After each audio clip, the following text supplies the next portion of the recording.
लोकशाहीचा बुलंद आवाज, रिपब्लिकन वार्ता, महाराष्ट्र।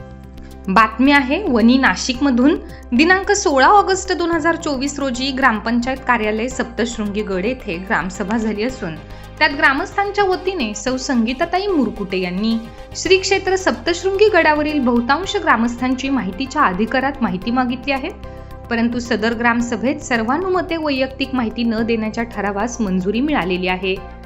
सदर बाब ही गावागाड्यांची निगडीत असून त्यामध्ये मतभेद होऊन जातीपातीचे राजकारण होण्याची शक्यता निर्माण होईल व त्यामुळे कायदा सुव्यवस्थेचा प्रश्न निर्माण होईल, म्हणून सर्व व्यावसायिक ग्रामस्थांच्या वतीने अधीक्षक अभियंता सार्वजनिक बांधकाम मंडळ नाशिक आणि कार्यकारी अभियंता सार्वजनिक बांधकाम विभाग कळवण यांना संगीताताई मुरकुटे यांच्या उपोषणासंदर्भात निवेदन देण्यात आले। वनी सप्तशृंगी गड येथील व्यावसायिक ग्रामस्थांच्या वतीने संगीता मुरकुटे यांच्या उपोषणाला विरोध असून त्यासाठी गेल्या काही दिवसांपासून साखळी उपोषण सुरू आहे। तरी शासनाने ऑक्टोबर पासून सुरू होणाऱ्या नवरात्र उत्सवात रोपवे आणि येथील प्रसादाची दुकाने हे भाविकांसाठी महत्त्वाचे असून तुर्तास तरी ग्रामस्थांनी उपोषणकर्त्या संगीताताई मुरकुटे यांच्यामधील तोडगा काढून सदर बाबींचे गांभीर्य लक्षात घेऊन सार्वजनिक बांधकाम विभागाने योग्य ती कार्यवाही करण्यात यावी, अशी प्रतिक्रिया साखळी उपोषणाला बसलेल्या सप्तशृंगी गड येथील व्यावसायिक ग्रामस्थांच्या वतीने करण्यात आली आहे। यावेळी राजेश गवळी, संदीप बेनके, दीपक जोरवर, अजय दुबे, शरद वाजपेयी, प्रेम जाधव आदींसह इतर ग्रामस्थ उपस्थित होते। श्री क्षेत्र सप्तशृंगी गड, मी दीपक रामदास जोरवर, ग्रामस्थ श्री क्षेत्र सप्तशृंगी गड।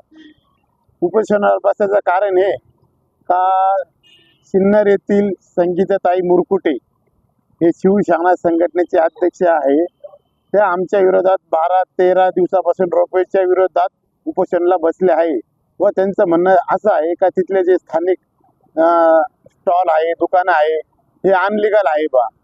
आणि त्या ताईंनी 12-13 दिवसापासून उपोषणाला बसले असल्यामुळे तिथले जे दुकानदार आहे ते भयभीत झालेले आहे का जर तिथं सप्तशृंगी गड येते ना शेती होते ना दुसरा कुठला व्यवसाय आहे, तिथं फक्त उपजीविकेचा नारळ प्रसाद, फूल, पेढा हे जे काही दुकानदार आहे 40 जे स्टॉल ते विरोधात 40 स्टॉल धारकांच्या विरोधात बसलेले आहे।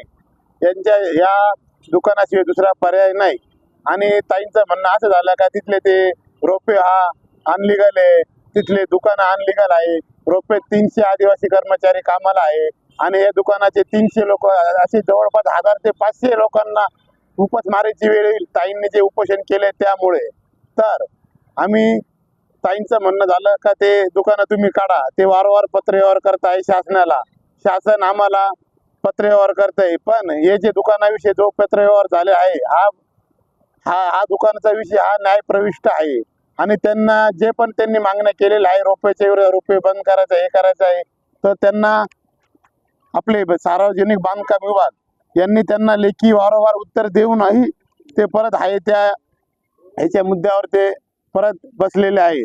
आमचं एवढंच म्हणणं आहे का श्री क्षेत्र सप्तशृंगी गड येथे जो रोपवे झाला आहे त्या रोपेमुळे 80 ते 90 वर्षाच्या माय माऊलीला, आजोबांना दर्शन करता येतं व लहान मुलांनाही दर्शन करता येतं। पूर्वी जे डोली घेऊन जाण्याची वेळ यायची ती आता या रोपेमुळं वेळ येत नाही व तिथले रोपेमुळं श्री क्षेत्र सप्तशृंगी गड येथे आता येणारा भाविक हा 2 ते 4 पटीने वाढलेला आहे आणि गडाचा विकास हा चांगल्या दृष्टीने झालेला आहे रोपेमुळे।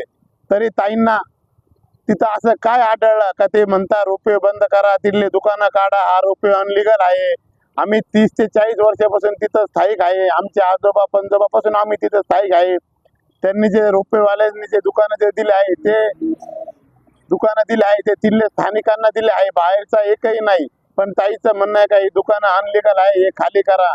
सदर बाबी न्याय प्रविष्ट असल्यामुळे ताईंना वारंवार लेखी पत्रव्यवहारही करून PWD आणि सार्वजनिक बांधकाम यांनी पत्रव्यवहार केला आहे, तरी ताईंचं उपोषण हे चालूच आहे। त्याच्या विरोधात आम्ही ताईंच्या विरोधात उपोषणाला बसलेलो आहे।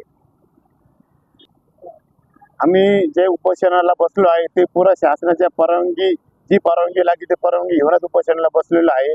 आणि हे जे उपोषण आहे साखळी पद्धतीने चालू आहे, 2, 4, 6 जसे वेळ भेटेल तसं आमचं उपोषण चालू आहे। आणि आम्हाला शासनाला एवढंच म्हणणं आहे का जोपर्यंत आम्हाला न्याय भेटत नाही तोपर्यंत आमचं साखळी उपोषण चालूच राहील आणि आई सप्तशृंगी चरणी हीच प्रार्थना करतो का आम्हाला न्याय भेटो. रिपब्लिकन वार्तासाठी विशेष प्रतिनिधी अनिल केदारे, नाशिक.